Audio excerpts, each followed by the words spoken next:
Fala galera, tudo bem? Estamos começando aqui mais um DomusCast e aqui com um super convidado hoje, o Dr. Gustavo Camacho, e a gente vai falar sobre assembleias permanentes. Também está conosco aqui o Alexandre e a doutora Juliana, que é da SINC Administradora. Eu sou o Fábio Quintanilha e a gente está aqui fazendo esse material juntamente com o Marcelo da revista Domus, que você precisa receber no seu condomínio. Galera, vamos falar um pouquinho dessa modalidade de assembleia aí que está surgindo, que já foi aprovado? Já foi aprovado. Foi mesmo aprovado esse negócio? Agora foi. Então vamos fazer o seguinte, tem muita gente na dúvida, como que funciona uma assembleia continuada ou assembleia permanente em relação à assembleia convencional que todo mundo já conhece aí, talvez há milhares de anos? Que é importante a gente pegar. Antes de a gente falar propriamente da Assembleia, entender o conceito de uma Assembleia. Boa. As Assembleias elas acontecem da mesma forma há mais ou menos aí uns 2.500 anos. Eita Elas lasqueira. são derivadas das antigas ágoras gregas, era a forma como as pessoas das cidades antigas, das polis gregas, decidiam os assuntos das cidades. Se reuniam em assembleias e o assunto era colocado em deliberação e pauta, as pessoas votavam. Então a gente faz isso há mais de 2.500 anos. E aí tivemos essa modernização da nossa realidade, as assembleias virtuais. A gente consegue entender por que gerou tanta polêmica, gerou tanta restrição. Tá. Mas não é novidade. Isso já vinha sendo desenvolvido desde o ano de 2007, quando a CVM, a Comissão de Valores Mobiliários, começou a tratar a possibilidade de realização das assembleias virtuais no âmbito das empresas, das sociedades anônimas, das SAs, que movimentam quantias bem expressivas maiores de capital. Até que Muito maiores que os condomínios edilícios. E os condomínios, na realidade, são entes muito assemelhados a sociedades empresárias. Sim. É muito similar a realidade de um condomínio a uma empresa. Porque os sócios de uma SA, aqui são os condôminos. A diferença entre os dois institutos é que o condomínio não tem a parte boa. Ele não distribui não tem lucro.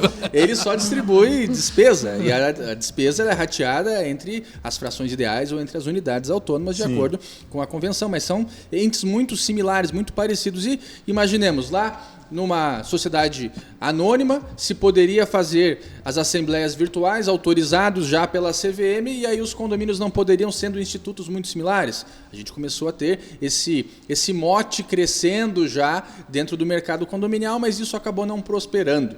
Tá. Apenas lá no implemento da pandemia que nós tivemos o nascimento das assembleias virtuais como algo forte, como algo robusto, porque isso chegou num problema. A gente tem uma coisa que se chama a curva de Rogers, que é a curva da inovação. Você pega uma parábola assim, onde a inovação ela impacta primeiro as pessoas que são os idealistas do mercado, são aquelas pessoas que aderem de maneira imediata à inovação.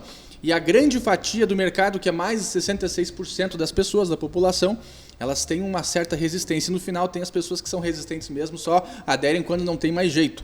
Mas para que aconteça para que a inovação atinja o grande mercado, tem o hiato. E o hiato aconteceu justamente ali, na pandemia. Por conta da pandemia. Foi um catalisador. Ela catalisou, ela acelerou o procedimento de que as pessoas entendessem a necessidade de realização de assembleias virtuais. Até porque nós tivemos um grande problema no início da pandemia. Lá em 2020, a pandemia foi inaugurada, digamos assim, no dia 17 de março de 2020. E vigia a sistemática do artigo 1350 do Código Civil nessa oportunidade. A convenção dizia, a assembleia vai acontecer no salão de festas do condomínio. Mas como no meio da pandemia? Mas como no meio da pandemia. E aí a gente começou a ter aquele problema. Mandatos vencendo. Você não podia fazer assembleias presenciais porque nós tínhamos uma pandemia que impossibilitava os atos presenciais. Virtual, o cartório não aceitava o registro. O que se fazia? Tivemos oportunidades em que alguns condomínios recorreram ao judiciário pedindo a prorrogação do mandato dos síndicos. Sim. E o que foi bacana? Aqui em Joinville, na cidade de Joinville, na segunda vara civil da doutora Caroline Bintin, e ela é prima da Gisele Bintin, sim. Ela é prima da Gisele Bintin. Teve a primeira decisão que percorreu o Brasil inteiro a respeito das assembleias virtuais. É verdade, foi mesmo. Então, o que aconteceu? O condomínio procurou o judiciário pedindo a prorrogação do mandato da síndica na oportunidade e a juíza disse negativo. Nós não temos a necessidade de buscar o judiciário em função disso, porque nós temos à disposição 2 artigos. O artigo 121 da Lei das SAs, que foi derivado dessa portaria da CVM lá de 2007, e o artigo 1080A, que tinha acabado de ser aprovado no meio da pandemia. E de maneira analógica, autorizava a realização de assembleias em ambiente virtual. E logo depois, na sequência, nós tivemos a Lei 14.010, que vocês devem se recordar. Os artigos 11 e 12 tratavam a respeito de condomínios edilícios, da prorrogação do mandato do síndico e também da realização de assembleias em ambiente virtual. Sim. O que nos deu uma grande janela de oportunidade, porque até o dia 30 de outubro, poderíamos fazer as assembleias em ambiente virtual regulamentadas pela Lei 14.010. Qual foi o problema? O legislador pensou, a pandemia até o dia 30 de outubro está resolvida, está 100%, a gente já vai voltar à nossa normalidade. Qual foi o problema? Isso não aconteceu. Até pouco tempo atrás, até mês passado, a gente falava ainda de pandemia, de estado de emergência. E aí a gente entrou num limbo, porque nós não tínhamos legislação específica a esse respeito, e ao mesmo tempo nós tínhamos a Lei 14.010, que teve o seu racional de criação fundamentado no estado de emergência, que nós estávamos vivenciando até então. E aí alguns cartórios começaram a aceitar, mesmo que a lei tivesse perdido a sua vigência no dia 31 de outubro de 2020, pensando no seguinte: os motivos de criação dessa legislação estão ainda vigentes. Mas faz todo sentido, né? Todo sentido, sim, claro. Mas isso fica na livre disponibilidade, na interpretação do registrador. Vários não pensaram dessa forma. Aqui em Santa Catarina tivemos problemas seríssimos com alguns registradores, a ponto de que tivemos, através das entidades de classe, oficiar a Corregedoria Geral de Justiça para que viesse uma regulamentação de cima para baixo. Claro. Vocês vão registrar sim. Caso contrário, vão sofrer as sanções administrativo-disciplinares provenientes da Corregedoria. Então, começou todo o problema ali. Caramba, mas olha só, como que as coisas evoluíram, né, por conta dessa pandemia que aconteceu. Aí a gente começou a entender, então, que alguns assuntos também eram até mais... Alguns assuntos bem importantes que exigem a aprovação de 100% do quórum ali, precisaria acontecer numa mesma assembleia. Mas isso é praticamente impossível, né? Sim. Vocês são de administradores aí. Como que vai se aprovar, por exemplo, uma alteração de uma fachada com 100% dos moradores? Isso antes da lei agora que a gente vai comentar, isso era basicamente impossível, porque como é que você vai colocar lá 100 proprietários dentro de uma assembleia? Às vezes nem espaço o condomínio tem para isso, né? Então, imagina colocar eles dentro de uma assembleia, né, para tratar de assuntos que muitas vezes eles já não querem participar da assembleia por causa dos assuntos, ou porque tem algum ranço com algum outro condômino também, então não vai, se ele for eu não vou, e você precisa desse quórum especial, você precisa disso, né? Senão você não consegue dar o próximo passo. Né? Então, acredito que é justamente neste ponto que a gente foi beneficiado com essa nova lei que está chegando. Né? E o que é que diz essa lei, então, doutor? Lei 14.309. A gente teve a alteração de algumas sistemáticas dentro do Código Civil, artigo 1353A e 1354. Foram os artigos que foram alterados. O que ela traz para nós de benéfico? A possibilidade de fazer as assembleias em ambiente virtual de maneira regulamentada e a possibilidade de deixar as assembleias continuadas no tempo. Porque nós não tínhamos a segurança de fazer as assembleias em ambiente virtual. E aqui eu faço menção ao projeto de lei, ao 358 de 2018, 2019, não me recordo exatamente, de autoria da senadora Soraya Tronic. Também tivemos um trabalho bem importante, feito pela ASDESC, em conjunto com o deputado Rodrigo Coelho, bem aqui lembrado. de Joinville, que também protocolou um projeto de lei que foi apensado ao 358 da senadora Soraya Tronic. E aí, esse ano foi promulgada a Lei 14.309, que autorizou a realização de assembleias virtuais e em sessão permanente. Tratou 2 problemas. Porque as assembleias virtuais, a gente se acostumou. Eu era um grande crítico, pensei, isso não vai dar certo. Assembleia virtual, não vai funcionar. Mas funcionou. Funcionou e agora a gente já aprendeu e já gosta de fazer dessa forma. Porque, imaginemos, o quórum de participação das assembleias em ambiente virtual, a gente teve aí, aumentou bastante, de um quórum de 10% a 20% numa assembleia muito populosa e fomos para quóruns aí de 70%, 80%, 90% de participação nas assembleias. Imagina, quarta-feira o indivíduo lá vendo o jogo de futebol, comendo uma pipoquinha, tomando uma cerveja, em vez de ele comer pipoca, tomar cerveja, ele vai para a assembleia. Agora não, ele pode ficar com fone de ouvido aqui, ouvindo lá a assembleia, vendo o jogo, opa, assunto que me interessa, peço a palavra e falo, baixo o volume da televisão. É o que acontece na prática. Legal. Eu já tive a oportunidade de presidir as assembleias do carro, parado aqui em Itajaí, tentando chegar em Joinville. Se isso fosse uma assembleia presencial, certamente eu teria perdido a assembleia. Então, a gente consegue entender a funcionalidade fora a organização da assembleia. Sim. Aquelas pessoas raivosas, aqueles haters da assembleia, eles vão ter o momento certo para falar. Agora, numa assembleia presencial, atravessam. Você não tem essa oportunidade de fazer a administração de uma assembleia de maneira adequada. Não tem nem como cortar o áudio, né? Nem como mutar. Não tem como mutar. Não tem como mutar. No ambiente virtual você consegue fazer de maneira organizada. Isso. Grava a assembleia. Sim. A vergonha fica exposta lá para todo mundo ver depois. Olha aí quem gosta de provocar em assembleia virtual fica gravado. É o que acaba acontecendo. Então essa foi a primeira dor que tratou. A quantidade de pessoas participando das assembleias. E o segundo problema são as assembleias continuadas, expedientes utilizados para a composição de quórums especiais. Excelente. Não havia regulamentação a esse respeito anteriormente. O que simplesmente fazia era, vocês acham que a gente deve deixar a assembleia em sessão permanente? E o plenário autorizava e o que acontecia? O síndico passava de porta em porta coletando as assinaturas. Era o que acabava acontecendo. E na maioria dos condomínios, porque o legislador, quando criou a Lei 4591, o professor Caio Mário da Silva, que depois a obra foi atualizada pelo professor Silvio Capanema, as cidades eram diferentes. Os empreendimentos, eles eram menores, menos populosos, só que se construía num volume maior. Agora não, a gente constrói num volume menor, em número de alvarás de construção, e os empreendimentos cada vez maiores. Aqui em Santa Catarina nós temos empreendimentos de 1.200 unidades. Como humanamente vamos conseguir um quórum especial, por exemplo, de alteração de convenção de um empreendimento de 1.200 unidades? É absolutamente inviável que isso aconteça. Mas, com as assembleias virtuais e em sessão permanente, isso é possível que se faça, mas aí tem algumas regrinhas.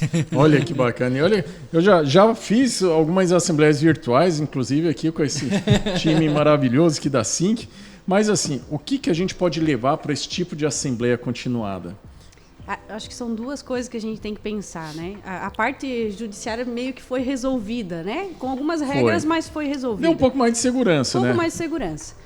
Só que aí a gente tem que ir para a parte administrativa e analisar um pouquinho antes de tudo isso acontecer, né? Porque eu entendo que a Assembleia, quando a gente torna ela online, a gente tem que ter uma organização muito antecipada das coisas. Perfeito. Né? Então não é mais... a gente ia lá na Assembleia, né? E levava os orçamentos e mostrava e aprovava naquele ato.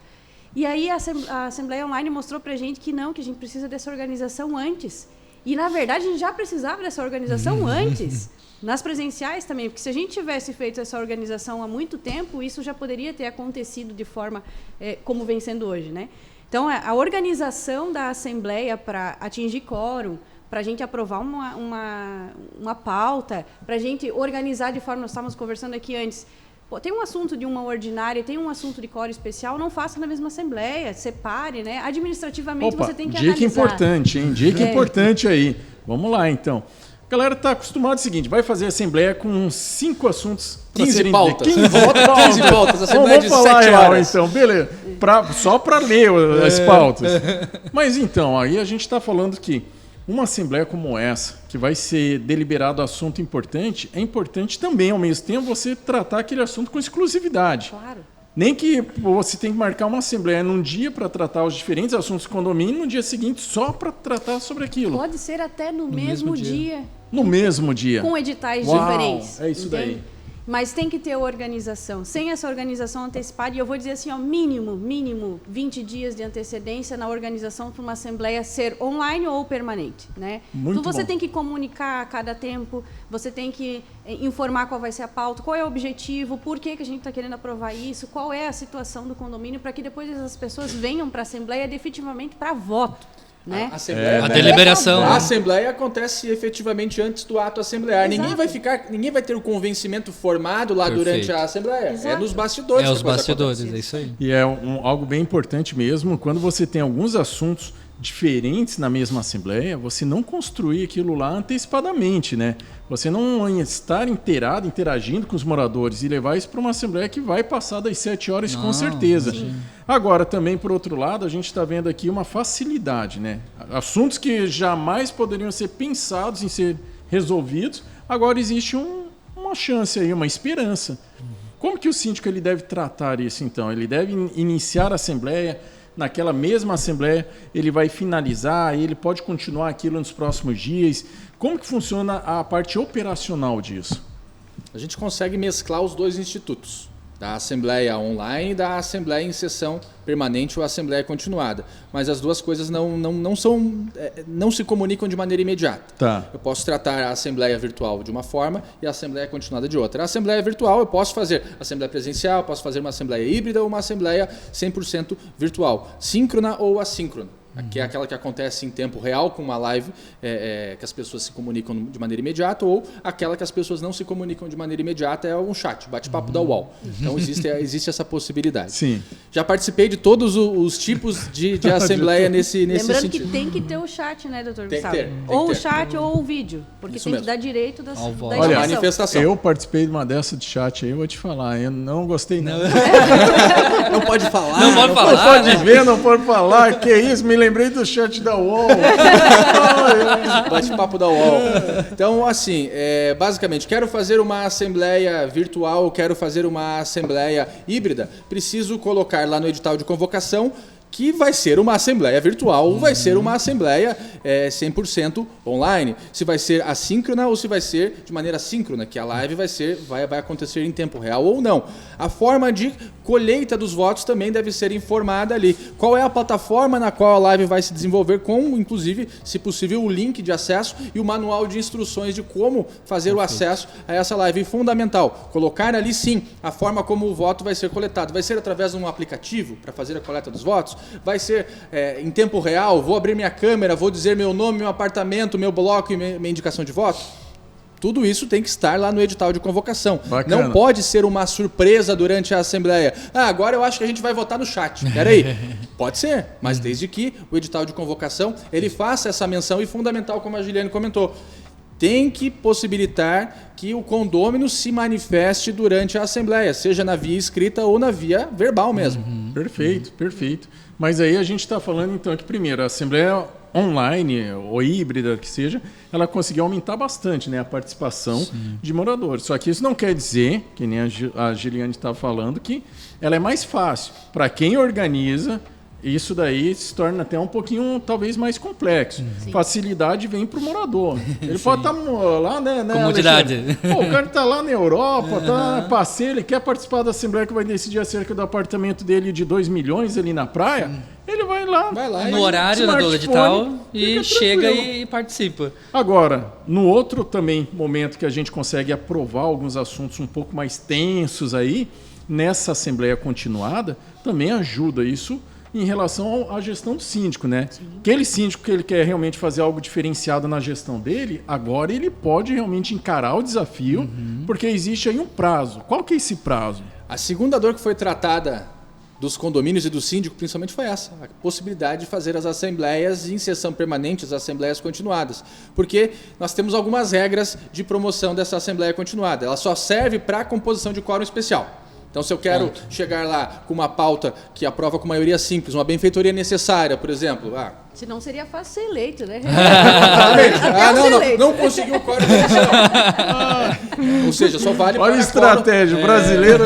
Só vale para quóruns especiais. Tá. Não conseguiu quórum especial. Submete ao plenário, o presidente da mesa pergunta: vamos deixar a assembleia em sessão permanente ou não? Os presidentes aprovam ou não aprovam. E aí, sim, você tem uma ata parcial dessa assembleia que foi paralisada naquele momento e já saímos dali com uma data para a realização da segunda sessão. Importante, a gente pode fazer quantas sessões forem necessárias para a composição desse quórum especial, seja online ou seja presencial, mas isso tem a ver com o primeiro edital de convocação. Se a segunda Ok. sessão vai ser online, a primeira tem que ter tido esse suporte online também. Eu não posso simplesmente fiz uma assembleia presencial, daqui a pouco eu faço uma assembleia online ou híbrida. Eu não posso fazer isso. Porque o edital está sendo vinculado, Exatamente. né? A É um único importante- edital. É um Isso. único ato assemblear, o que diferencia que eu posso ter várias sessões. A segunda sessão tem que acontecer no prazo máximo de até 60 dias da primeira sessão. E a última sessão do ato tem que acontecer no prazo de até 90 dias. Todas elas eu tenho que lançar o edital dentro do prazo da convenção e na forma estabelecida pela convenção, aparelhado com a ata parcial da última sessão, das últimas sessões da Assembleia. É isso que tem que acontecer. Ou seja, tem que seguir o rito. Sim. É importante.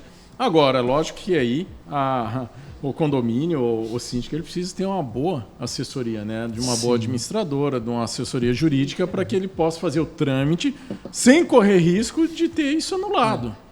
Cada vez mais a gente entende que o planejamento é a alma do negócio da Assembleia.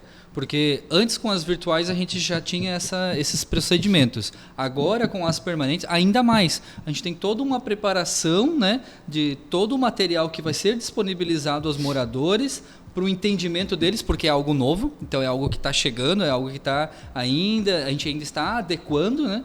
E quando chega no dia da Assembleia mesmo, tem que estar tudo preparado. Como tu comentou, para o morador, ele vai chegar ali no horário, às 19h30, e vai ficar só ouvindo o que o pessoal tem para falar. E antes era no facão a Assembleia. Isso. Simplesmente você lançava o edital, esse aqui é o edital de convocação, a Isso. Assembleia vai acontecer tal horário no dia- salão de festas, todo mundo pega a cadeira que não Quem tem chegou, disposição chegou, nenhuma, quem não chegou. não tem formação de mesa, daqui a pouco alguém falando, já fiz Assembleia, por exemplo, no estacionamento, todo mundo em pé, e aí tinha aqueles sensores de iluminação. se todo mundo ficava parado, apagava Apagava a a luz, luz. aí alguém tinha que mexer o pé para poder acender a luz, e a Assembleia acontecia. Boa. Era assim que acontecia, sem preparação nenhuma, só que isso Exato. sempre deu errado. Agora vai dar mais errado ainda, porque a gente tem que preparar uma Assembleia para que ela funcione, especialmente se a gente quer que ela seja continuada. Isso. Mas é melhor assim do que em estacionamento. Tá no teu apartamento, tomando um vinhozinho, vendo a Assembleia acontecer. Olha só, essas inovações, elas vêm surgindo. E o que eu reparo muito é porque o mercado ainda tem síndico que é resistente a isso. Né? Tem síndico que ele é resistente, a tecnologia é resistente a essas melhorias. Lógico, talvez por uma experiência ruim com empresas Claro. desqualificadas, ou talvez até mesmo pela falta de uma boa orientação. Agora, todo aquele assunto que estava meio represado de algumas pautas que precisava de um core específico, agora ele pode fazer acontecer o negócio. Vai depender muito de um jogo político, de uma insistência dele, né?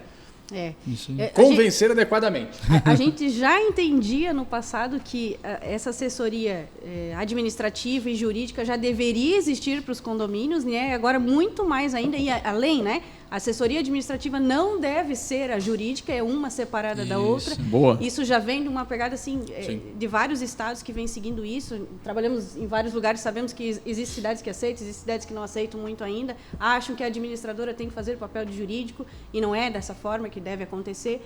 Então, juntou mais ainda, porque agora com a Assembleia Digital e a questão da continuada, é mais do que necessário ter jurídico e administrativo unidos fazendo essa coisa acontecer e mais, né? Um cobrando do outro para que se faça a coisa da forma correta. Né? Excelente. E olha só, a gente vem imaginando muito que isso daí pode onerar o condomínio, né? Mas existe tanta solução tecnológica hoje para ajudar o condomínio a gerar uma economia que não necessariamente o síndico precisa ter essa economia como desconto. Ele pode investir em melhorias de outros serviços para conseguir ter uma gestão muito mais ampla, muito mais segura. Agora, que tipo de votação que eu posso levar para uma Assembleia continuada? Eu conheço aqui a alteração de fachada. Destituição de síndico, não precisa. É que assim, a lei foi muito específica com relação aos tipos de votação que podem ser deliberados em Assembleia Continuada, que são as que necessitam de quórums especiais. A destituição do síndico, o artigo 1349 fala que é a maioria simples dos presentes na Assembleia. Tem convenção que fala que é 2/3, mas não se aplica porque se aplica à convenção. Exato. Basicamente, o que a gente vai ter de alteração aqui? Benfeitorias úteis, benfeitorias voluptuárias, benfeitorias em acréscimo ao que já existe no condomínio, que é lá do artigo 1342, a alteração da convenção de condomínio, a alteração de destinação de áreas, Regimento quando... regulamento interno quando se faz necessário também. E aqui é interessante, voltando um pouquinho para o item anterior, que a lei nos autoriza a colocar o rito, o procedimento que vai ser utilizado nas assembleias virtuais no regulamento interno. Não precisa alterar a convenção, Isso. posso colocar no regulamento Regimento interno. interno, o que E é vai bem tá bacana. válido. E vai estar Já vai válido. tá válido. Então, perceba, facilita muito a nossa operação. Eu tenho certeza que nunca vai se aprovar tanta convenção de condomínio como hoje. Tem convenções que são extremamente defasadas, edificações Meu antigas que foram elaboradas com fundamento na Lei 4591, porque são edificações dos anos 80, dos anos 70, e que simplesmente não foram atualizadas pela falta de composição de quórum. As pessoas não iam para as assembleias. É aquilo que eu falei. Todo mundo ia para a assembleia esperando duas coisas: que a assembleia fosse durar 4, 5 horas e que ia dar briga. Todo mundo já sabia disso. Ou seja, briga é emocionante. quase ninguém ia para as assembleias de condomínio com quórums aí de 10 a 20% com muita sorte. Agora a gente consegue ampliar os quórums participando pela via online e ainda assim conseguir quórums especiais deixando a assembleia em sessão permanente. Isso daí eu acho que se aplica bastante àquela condição, né, da questão, por exemplo, PET. Porque antigamente tem alguns regimentos aí, algumas convenções que proíbem o morador de passar com pet no hall. Ele tem que só sair pela garagem ou ele tem que carregar no colo. E aí já existem leis que dizem o contrário. E aí o síndico ele às vezes fica amarrado para poder atualizar um regimento desse por conta de toda essa dificuldade. Agora ele já consegue fazer uma atualização de itens como esse daí. Exatamente. Só uma crítica que eu faço à lei. Qual? Ela perdeu a oportunidade. Perdeu a oportunidade de regulamentar o processo registral das atas. Nós não sabemos exatamente como isso vai se dar no âmbito dos registros. Quais são as exigências que cada registrador vai fazer para que as atas de assembleia, em sessão permanente, ou as atas de assembleia virtual, sejam registradas. Vamos ficar submetidos às exigências individuais de cada um dos registradores, o que é muito ruim. Já poderíamos, através dessa própria legislação, ter definido qual o rito de registro de cada um desses institutos, até alterando a lei de registros públicos. Sim. Poderia ter padronizando, né? Padronizando. Evitando o risco de que daqui a pouco alguma região do país aí cancelar tudo. Ou exigir alguma coisa que pra gente vai ser muito difícil de cumprir. Porque qual é o problema? Você faz alguma coisa em Joinville, você vai levar em Jaraguá do Sul, é diferente. Você faz uma coisa em Joinville, você vai levar em Florianópolis, é outro ritual para você fazer o registro. Isso é muito ruim para o registrador, muito ruim para os usuários, muito ruim para os condôminos, porque parece incompetência da administração do condomínio, quando não é incompetência, simplesmente é uma forma diferente de se fazer. Agora, vamos ter que ir para cima da corregedoria, como entidades de classe, pedindo: corregedoria, pelo amor de Deus, altere o código de normas de Santa Catarina para os registradores. Vai ter que ser outra pressão. Isso daí é um reflexo muito, muito grande até de como que é importante o síndico ele participar de alguma entidade dessa de classe, né? Muito. Porque a gente precisa de uma representatividade. E se a gente calcular o que talvez muita gente não percebe, é que a gente está dando um exemplo aqui. Um condomínio de 500 unidades, moram 1.300 pessoas. Dependendo da cidade, esse condomínio tem um vereador. Sim, com certeza. Então, ou seja, tem que existir uma classe que represente os síndicos, porque eles também estão trabalhando pela melhoria da qualidade de vida de milhares, talvez milhões de pessoas. Temos quantos hoje de pessoas morando em condomínio no Brasil? Mais de 60 milhões 30% hoje. da população do país, pelo menos, reside em condomínios edilícios. Regiões como Balneário Camboriú, muito mais. Sim. Regiões como Exato. Florianópolis, muito mais. Joinville, muito menos. Mas isso, uma média geral de 30%. É muita gente. E agora uma representatividade dessa daí consegue levar até os órgãos públicos leis, projetos para conseguir até criar essas padronizações, né? Dar mais segurança tanto para o síndico, quanto para a área jurídica, condominial, quanto principalmente para a administradora, que faz todo o trâmite burocrático. O que a gente pode fazer hoje de leis ou, de repente, dentro disso que já foi aprovado, que seria uma melhoria? Seria essa parte do registro? A parte do registro é o que ficou solto na própria legislação, não ficou definido. A gente vai descobrir como isso vai funcionar agora operando. E a gente vai ter muito problema com a operacionalização disso, quando a lei já poderia ter regulamentado isso. Sim. Lógico, a lei foi louvável, o esforço do legislador. Foi um avanço. A gente entende que se tivesse incluído mais algum item, talvez não passasse a lei completa. Sim. Agora cabe a nós. Players do mercado fazer a pressão necessária junto às entidades de classe. Hoje já a gente sofre, de certa forma, com os cartórios. Por quê? Porque acaba que a gente trabalha em 3 estados e cada cartório trabalha de um formato. Então, aqui tem uma exigência, naquele outro cartório tem outra exigência. E agora, com essa nova lei, com certeza vai se criar esse tipo de situação de novo. Tem um cartório, por exemplo, lá em Cascavel, que não dá para registrar, porque cada vez que eu coloco um valor de orçamento na ata, ele cobra um percentual em cima desses valores. Sim. Tem ato que dá 3 mil reais. Calma aí. Ele 4 mil cobra um reais. valor em cima... Do valor do que valor aparece que eu na ata. relatei em ata. Do valor que eu relatei Pô, em que ata. maravilha isso aí. É como se cobrasse uma notificação. É. É o mesmo racional dele. Uau. E aí os condomínios o que fazem? Não registram o ato, ou então eles fazem uma segunda ata para o registro. Para o registro. Ata em off. Acaba Aí é o sendo uma- jeitinho, né? Aí é o jeitinho. É porque não faz sentido tu pagar mais de R$1.000 numa ata, sendo que o normal é R$100, R$150. Olha que Imagina. loucura a realidade do nosso Absurdo, Brasil, né? absurdo. E às vezes Alô, corregedoria.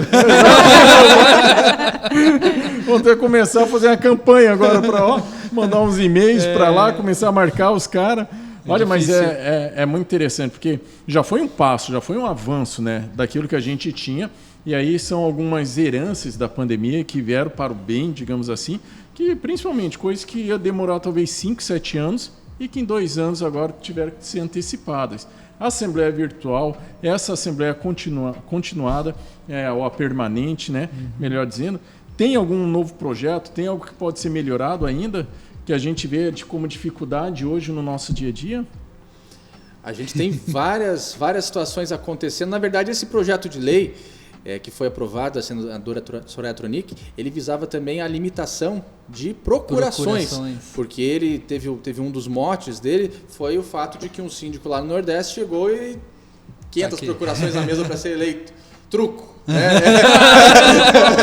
500 procurações. Ou seja, limitou o racional dos demais condôminos de votação. Só que ninguém foi obrigado a otorgar procuração para ele. Ele chegou com uma faca colocando no pescoço das pessoas. As pessoas confiavam nele para otorgarem procuração. As procurações podem ser usadas tanto pro lado bom quanto pro lado ruim. Né? Exato. O problema não é a procuração, o problema é a forma como é utilizada. Sim. Assim como uma faca. A faca eu posso utilizar para cortar um bolo ou um pão, como Ou posso matar utilizar para matar alguém. Sim. Então, o problema não é o instrumento em si, é a instrumento. forma como nós utilizamos. Exatamente. E isso nós temos vários projetos de lei. Temos um, inclusive, que vai ao encontro daquilo que a Giliane mencionou, que é o PL 1513, do Alfredo Scaff, lá de São Paulo, que visa que todos os atos constitutivos de condomínios edilícios, e aí quando eu falo de atos constitutivos eu falo de convenção e regulamento interno, passem pelo visto de um advogado. Porque qual é o entendimento? Da mesma forma como nós não gostaríamos de residir num condomínio edilício cujo cálculo estrutural foi feito por um advogado, né? Com certeza o prédio ia cair. Só sabe fazer 20%. Com certeza o prédio ia cair. Da mesma forma, nós não queremos residir em condomínios edilícios no qual o regulamento e a convenção são feitos por engenheiros, por despachantes imobiliários, que é o que acontece na prática. Quem faz a convenção, os Ctrl-Cs, Ctrl-Vs, são despachantes imobiliários, porque a construtora, ela precisa atender os requisitos do artigo 32 da Lei 4591, que fala sobre o memorial de incorporação imobiliária. E um desses requisitos, além de várias outras situações, é a minuta da futura convenção de condomínio, que está lá só para atender o pressuposto. Só que as incorporadoras inteligentes hoje, elas já estão entendendo que elas precisam gerar boas experiências nos seus moradores, nos seus condôminos, que a obrigação dela não acaba quando ela faz a assembleia de instalação e quando ela entrega as chaves para o condômino. Aquela pessoa que adquiriu o apartamento aqui, ela pode ter filhos, ela pode indicar a construtora para outras pessoas. Tem um amigo meu, incorporador em Curitiba, que ele fala o seguinte: olha, eu construo há 40 anos e eu me preocupo muito mais, não só com o processo de construção, mas com as experiências que nós vamos gerar naquelas pessoas que estão comprando meus imóveis. Hoje, eu vendo imóveis para os netos dos meus primeiros adquirentes. Uau, isso sim. Porque ele se preocupa com a convenção, se preocupa com o regulamento interno, se preocupa em dar um atendimento pós-venda para os seus adquirentes. Por isso que gera essa vinculação. O incorporador precisa entender que ele vive de fidúcia, vive de confiança. As pessoas que estão comprando o empreendimento na planta, compram o empreendimento na planta porque eles confiam. Eles se tornam sócios do empreendimento, participam do risco do empreendimento não sair. Por que ele vai comprar um empreendimento na planta ao invés de comprar um empreendimento pronto? Não, isso é muito verdade, né? Eu estava lendo uma convenção e a grande maioria delas está dizendo o seguinte: olha, a arrecadação do fundo de reserva é 10%. Se você mudar somente até, já resolveria um problema futuro gigantesco. Sim. E realmente a gente vê isso com as incorporadoras, as construtoras aí, realmente se preocupando com cada detalhe minucioso de uma obra tão grande, tão complexa que é o condomínio, e a hora que chega na hora de constituir o condomínio, peca. E o legislador, Fábio, ele pensou nisso. O professor Caio Mário da Silva pensou nisso. Por isso que nós temos só, na Lei 4591, 27 artigos que tratam sobre condomínios edilícios. Aí falam, nossa, mas a legislação é muito ruim, só tem 27 artigos. Não é muito ruim. Nós é que operamos mal. Os 27 artigos é para aquilo que é o básico para o condomínio. É o mínimo que o condomínio tem que ter para poder existir. Agora, o legislador entendeu que cada condomínio edilício é composto por pessoas. Certeza. E a convenção e o regulamento interno é o que vai regular a vida entre aquelas pessoas, porque são contratos multilaterais celebrados entre os condôminos, tem força normativa, ainda quem não tenha participado da Assembleia de Constituição vai sim se submeter àquelas regras. O problema é que a gente não utiliza bem, é tudo Ctrl-C, Ctrl-V, ninguém muda. O poder está na convenção e as construtoras ainda não enxergaram isso. Aí depois o que vai acontecer? A gente vai ter que ter uma lei agora de uma Assembleia permanente para conseguir alterar que poderia ter papo sido de doido, papo de doido. Olha, isso daí é bom, né? Por isso que o Brasil não para, porque olha, é uma demanda atrás de outra. O que para a administradora hoje, qual que é o impacto? Tanto de assembleias online, quanto também nessa lei que foi aprovada da Assembleia Continuada. Eu acredito que é trazer a facilidade que isso seja operado dentro dos condomínios, porque querendo ou não, é o nosso papel esse, né? A administradora, ela tem que dar o suporte ao condomínio para que aquilo que está lá na legislação, nas normas, nas regras, possa ser aplicado. Então, nós somos um meio, né? Perfeito. Então, quanto mais a administradora está disposta a entender esse mercado, disposta a trazer tecnologias para que atenda nessa necessidade do condomínio, é onde eu acho que a administradora acerta e consegue, então, crescer e consegue levar uma melhoria ao seu cliente, né? Mas aí vem aquela questão, né, Alexandre, de administrador estar preparada para essa evolução, né? Assim como todo mundo, a gente vê a área jurídica, o síndico mesmo, então cada setor que hoje presta um serviço dentro do mercado condominial, ele já tem soluções não só tecnológicas, mas novos processos, ele tem coisas novas que ele pode estar utilizando. Às vezes as pessoas pensam assim, agora é online, então se tornou mais barato, né? Para administrador é mais barato, né? Só que a gente teve que especializar uma equipe. Especializar uma equipe, especializar não é barato, né? A gente teve que adquirir produtos de tecnologia que funcionem, que aconteçam, né? Isso não é barato, né? De boas empresas. Equipamentos. Então, né? hoje, é claro, hoje nos possibilitou, por exemplo, hoje nós teremos 3 assembleias online à noite, todos os dias assim, 3, 4, 5, Uau. com uma equipe especializada, que é que diferente. Que também custa. Que custa mais, né? Custa mais. Então, possibilitou a gente fazer mais assembleias em cada dia, mas também nos trouxe esse peso de assim, agora tu tem que especializar essa equipe, saber atender o cliente no momento que ele está nervoso, que não consegue entrar online na assembleia, saber orientar como ele deve entrar no aplicativo. Então tem que ter todo o cuidado nesse momento, porque na presencial chegava lá, quem estava lá na frente se vira e votou, não votou, vai embora, né? Agora não, eu tenho que dar esse suporte, eu tenho que demonstrar que aquele suporte foi feito, se ele não conseguiu acessar, mas todo o trâmite foi feito. Existe a matriz do aprendizado, né? Isso, exatamente, então, essa transição, né? A incompetência inconsciente. As pessoas não sabem que não sabem. Antes da Assembleia Virtual ser disseminada, ninguém sabia que não sabia operar uma Assembleia Virtual. Sim. Eu não sabia que eu não sabia. Tive que aprender. Exatamente. Depois a gente tomou consciência, a incompetência consciente, descobri que eu não sei, preciso estudar, preciso me atualizar, preciso aprender. Aí a gente vem para cá para a competência consciente, que a gente está naquela primeira assembleia que a gente está fazendo online, como é que tem que operar o sistema, como eu faço. É igual quando a gente está na autoescola aprendendo a dirigir, vai fazer o exame lá de pegar a carteira. Você está pensando que você está pisando com o pé esquerdo na embreagem, está atento a todos os detalhes. Aí depois aquilo entra na tua rotina, que é a competência inconsciente. Você não precisa mais estar consciente a todo momento quanto você faz as operações. Aquilo no hábito. Você está dirigindo, está falando no celular. Mas isso também é perigoso, porque a gente acaba criando uma rotina, a gente acaba descuidando dos cuidados que a gente tinha na primeira assembleia que a gente fez. E isso tem que ser diário. É verdade. Assim, de qualquer forma, a gente vê que essa transformação, nesse momento, realmente ela exige que a gente saia de uma zona confortável que a gente estava, de que tudo funcionava bem, né? Bem, mas mal. Porque 5 pessoas, condomínio com 60 unidades, pareciam 5, 7 pessoas ali para poder participar da Assembleia. Ah, que legal. Junta as cadeiras ali, vou presidir a Assembleia, tá tudo certo. Tá tudo certo. E depois que aprova os assuntos polêmicos, aí dá de pau em cima do síndico lá, porque deixou aprovar tal coisa.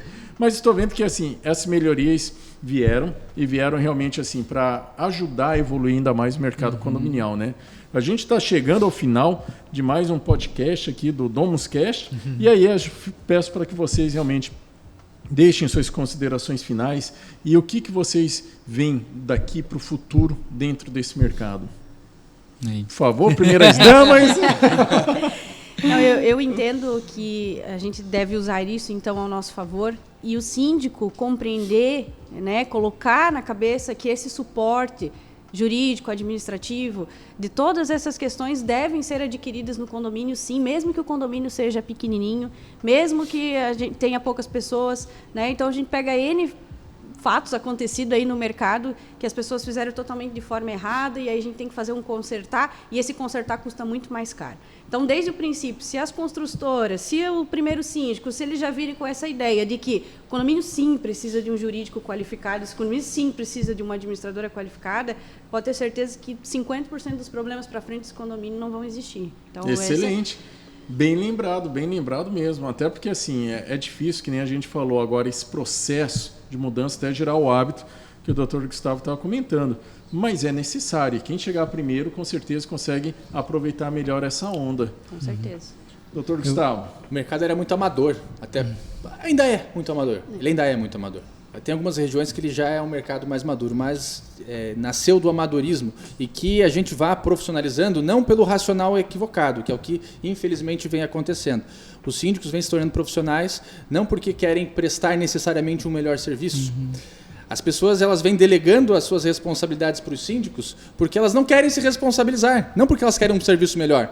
E esse é o problema. A gente tem que ensinar as pessoas a pensar de maneira correta. Que elas entendam, olha, eu vou residir num condomínio edilício, não quero ser síndico, quero delegar as minhas responsabilidades para um terceiro. Esse terceiro não tem que ser uma pessoa baratinha, não tem que ser uma pessoa que não sabe fazer as coisas, não, tem que ser uma pessoa altamente capacitada, com quem eu possa conversar e possa ter a resolução dos meus problemas, possa efetivamente delegar.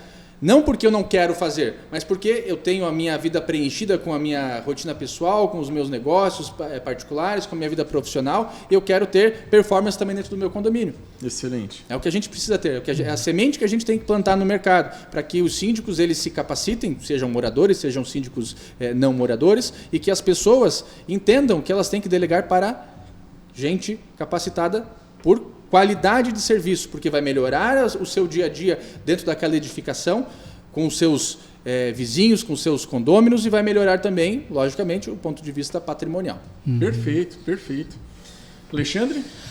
Então, essa Assembleia Permanente, ela realmente veio para ficar, assim como as Assembleias Virtuais, né?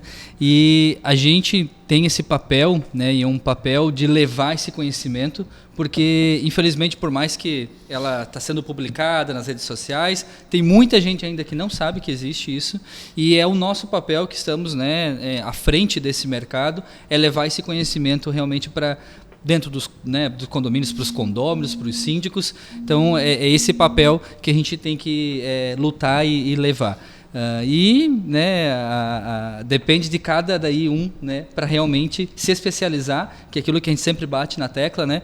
Trazer especialistas para atender o teu condomínio. Então, é esse tipo de profissional, é esse tipo de empresa que vai conseguir mudar a gestão do teu condomínio. Exato. A gente vê que o síndico ele realmente tem uma responsabilidade grande, e quanto mais ele conseguir ter parceiros, especialistas, bem capacitados, realmente ele consegue ter uma qualidade melhor de gestão dele e, lógico, trabalhando menos com resultados melhores, né?